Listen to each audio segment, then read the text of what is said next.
का तिलठी का कवि सम्मेलन बहुत शानदार सफल हुआ और बिना नाम के जो आए, बिना निमंत्रण के जो आए, वो अतिथि होता है। हमारे अतिथि कवि ने बहुत अच्छा काव्य पाठ किया, सभी कवियों ने बड़ा अच्छा काव्य पाठ किया। एक बार खंजन के लिए भी जोरदार ताली बजाइए। और हमें हिंदुस्तान के ये मिर्ज़ापुर का गौरव है कि हमारे मिर्ज़ापुर में जिनसे हम लोग सीखते हैं, लल्लू तिवारी भैया जैसे गीतकार हैं, इनके गीतों के कितने रंग हैं हम लोगों ने आज तक शायद नहीं देख पाए। और हमें लल्लू भैया तक पहुंचना है, हमें लल्लू भैया तक पहुंचना है। इसलिए हम लल्लू भैया के पास हम चाहते हैं कि हंसते गुदगुदाते हुए पहुंचा जाए तो बहुत अच्छा आएगा। और अशोक जी, आप बड़ी देर से नौटंकी कर रहे हैं और लोग चाहते हैं कि आप कविता पढ़ें और लोगों को हंसाइए, गुदगुदाइए। और आपको बताऊं कि जो कलमकार थे, मैं चाहता हूं कि अशोक बेशरम जी यहाँ आए और आप लोगों को हंसाएं, गुदगुदाएं, जो भी इनसे बन पड़े वो करें। एक बार अशोक बेशरम का माइक पे आए, इससे पहले आप लोग जोरदार ताली बजाएं।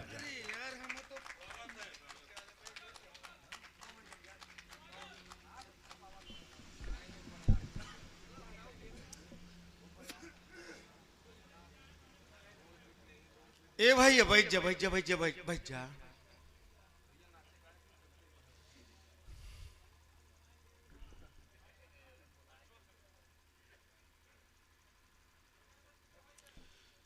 जो बोलूं झूठ तो फिर दिल किसी का टूट जाएगा। जो बोलूं झूठ तो फिर दिल किसी का टूट जाएगा।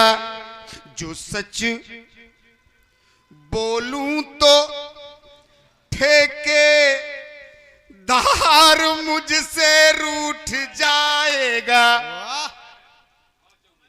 अभी आरा बिहार में 2-3 पुल इकट्ठे ही टूट गए,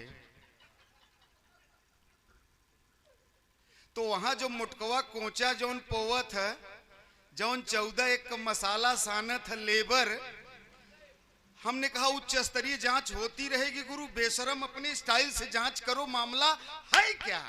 वाह। जो बोलूं झूठ तो फिर दिल किसी का टूट जाएगा। जो सच बोलूं तो खंजन जी ठेके दार मुझसे रूठ, इसी सच झूठ में उलझी मेरी गूंगी गुनहगारी।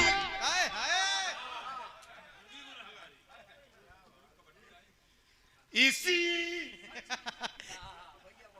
सच झूठ में उलझी मेरी गूंगी गुनहगारी।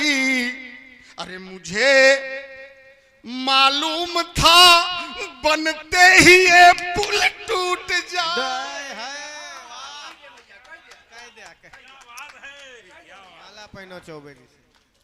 ये बिल्कुल नया ताजा है। अच्छा, वैसे हमारे पास 4-5 दिन का मसाला है, लंबा मसाला है।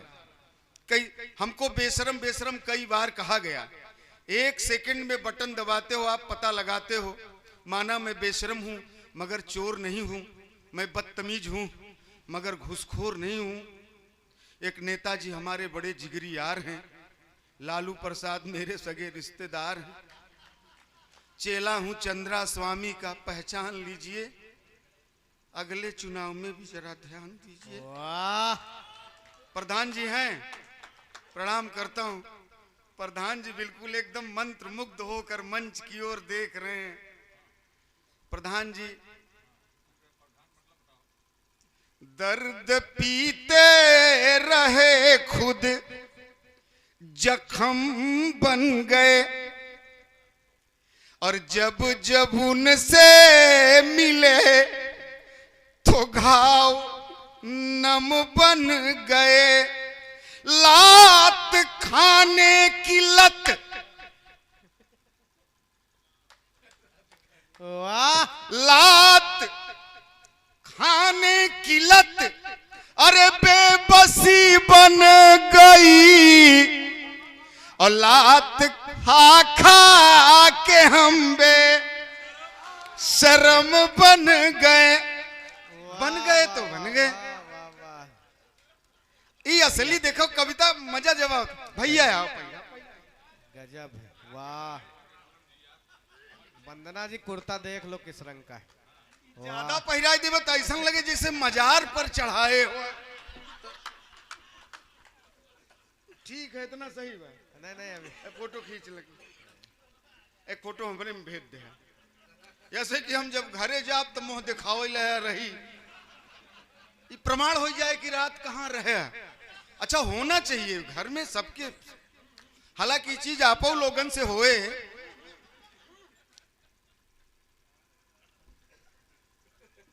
चार डाणी और वाह कि हमने जिनको चुनावो हमें चुन गए। वाह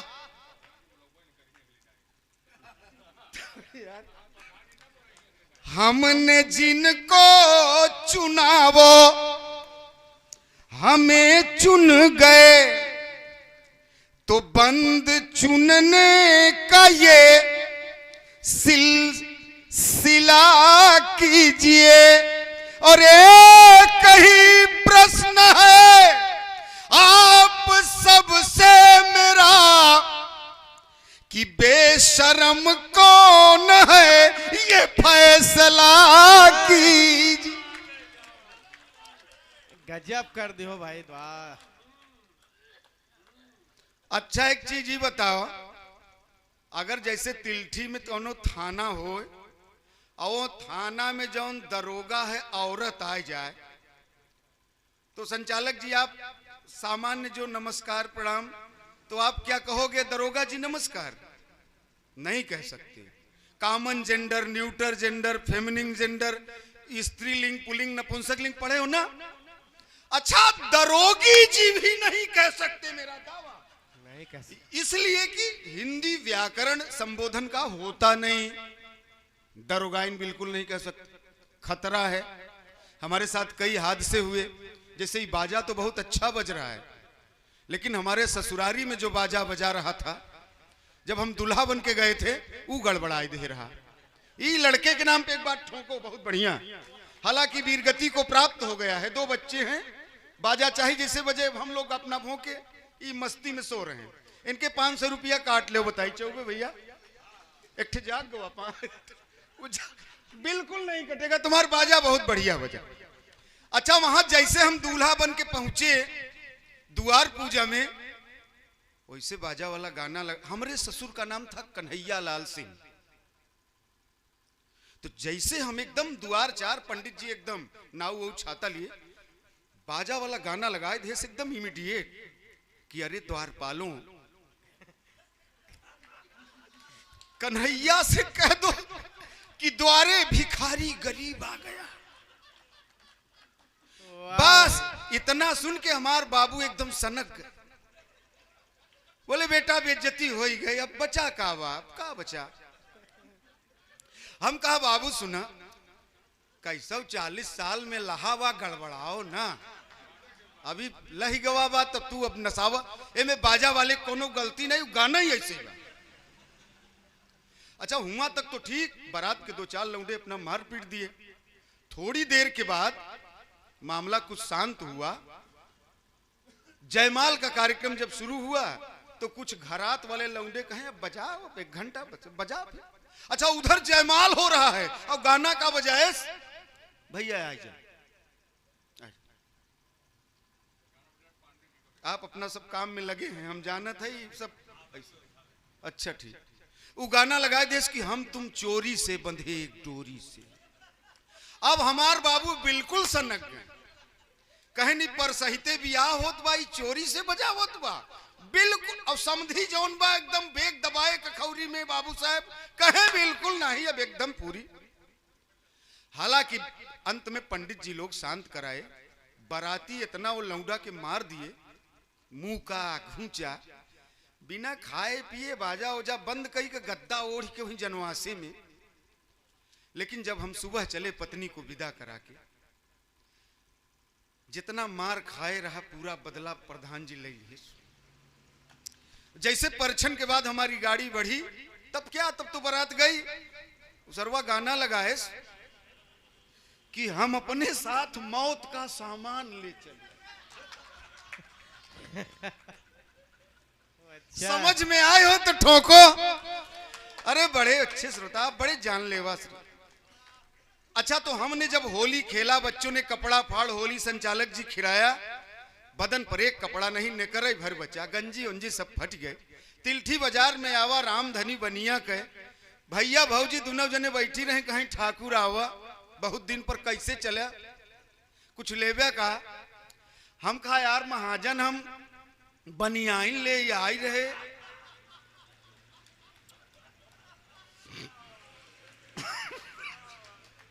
कौनो गलत कहा? अच्छा तो बजाओ एक बार। अच्छा वो हमें आंखी निकाल के देखा था, इसे ठाइन पर आई गई घरे अंदर तुरंत। तो कहीं ठाकुर गलत बोल गया। हम कहा का गड़बड़ी? हम कहा यार तू बेचत है? कह नहीं, हमहू तोहरे दुआरे जाई थे, कबहू हम ऐसा कहा कि हम ठकुराइन ले आए है? तो तू मतलब, हम कहा तू बनियाइन बेचत है, तू जौन जौन सामान बेचत है भाई हम ले आई है। कहे न यार अब ही कि हमारे समझ में आए। तो हम कहा दिमाग लगावा कर, ये ऐसे हल्के में न लेवा कर। अच्छा, दरोगैनी नहीं कह सकते, तेवारी तेवराइन, पाणेक पढ़ाइन, दुबेक दुबाइन, सुकुल के सुकुलाइन, बनिया के बनियाइन।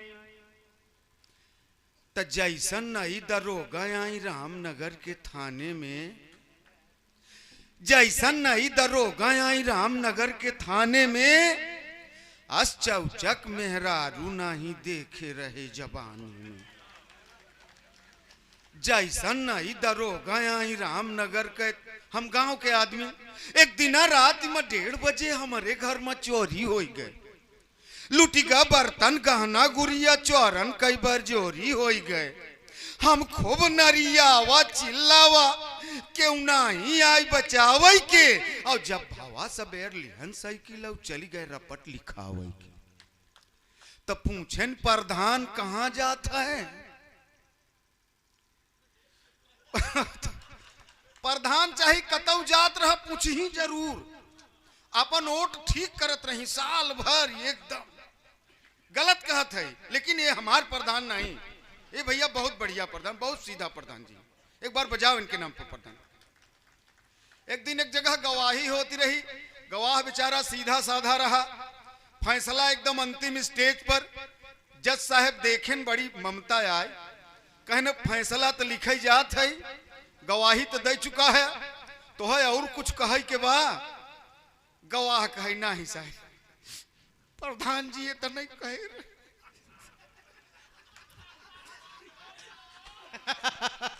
बजाओ, समझ में आए हो तो। पूछे प्रधान कहाँ जात है? हम कहन की जात है थाने में, हम सजा रहन कुर्ता साटे या अतर लगाए। फिर दना दन पैडिल मारत लई, तरे ऊपर पसीना आई गए। कच्ची सुरती ओठे दाबे कैसौ थाने तक आई गए। हम कहा दरोगा भौजाई हम रपट लिखावे आई है।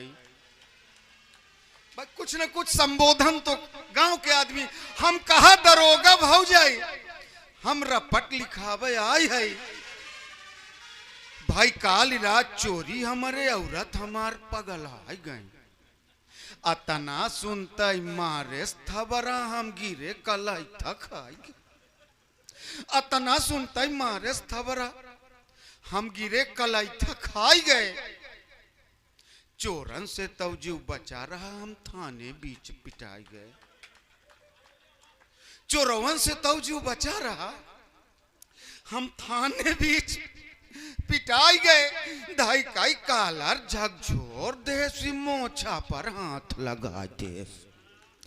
धाई कई कालर झकझोर दिस मोछा पे हाथ लगाए दिस बीसन आखर गरियाए दिस और बीसन बेच जमाए दिस बीसन आखर गरियाए दिस अब बीसन बेच जमाए दिस हम धाई के कान उठे बैठे पुरबुज का कौनो ग्रह कट गया और मौका पावा भाग चले हम कुर्ता हमार नवई फट गई अब भागत की पनही हेराई गई भागत की पनही हेराई गई राम धनी के धाने माँ जैसन नई दरोगा आई रामनगर की। बहुत अच्छा है, आप लोगों ने सुना।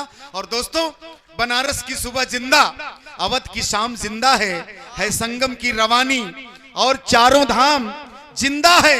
ये जर जोरू जमी के फेर में मुर्दों का मेला है, जमाने में वही जिंदा है जिसका नाम जिंदा है, जमाने में वही